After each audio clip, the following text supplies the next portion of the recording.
gamji maza abun koyo Ahmadu Bello Sardauna na tuno wafa'atinsa shi ka saka nake kuka gamji maza abun koyi Ahmadu Bello Sardauna in na tuno wafatinsa sai ya saka ni in kuka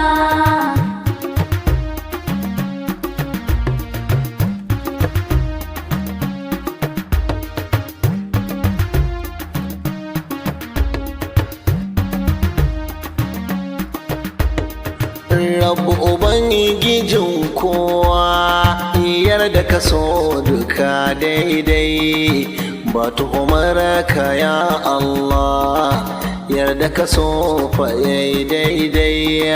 shi ka tasarrufin bawa shi ka azamu kan daidai na zaka durƙushe Allah share hawayen mai kuka gamji maza abun koyi Ahmadu Bello Sardauna in na tuno wafatinsa sai ya saka ni in kuka na rike wasiɗa Allah da Mahamudu mai girma kauna ta ishan nitsaniya kaunar annabu mai girma da ahalin gidan ɗaha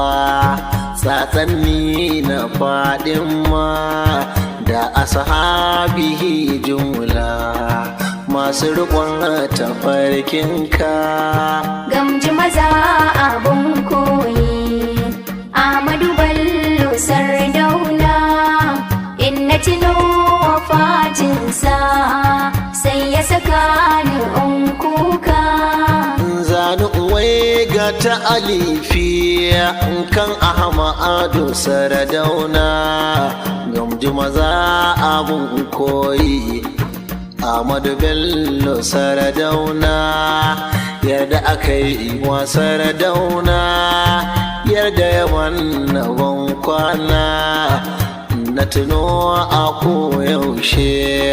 sai ya saka nake kuka gamji maza abun koyi Ahmadu Bello Sardauna in na tuno wafatinsa sai ya saka ni in kuka ne nazari a hankali ce mun magabata 'yan baya mai nazari da bincike littattafan tulin ƙarya na biɗi san sanin hujja ta kashe 'yan mazan baya na kula da yi nufa ka ce sai fa ƙabilancin hauka gamji maza abun koyi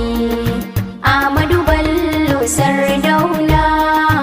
in na tuno wafatinsa sai ya saka ni in kuka wai a cikin dalilan su na kashe 'yan mazan baya wai rashawa da hanci ne ga bambancin alƙarya gashi siyasa ta yi ƙarfi duk wata doka ta karya ta shiga har gidan soja ko kai ko mukamanka gamji maza abun koyi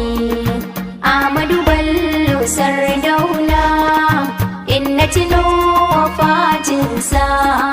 sai ya saka ni in kuka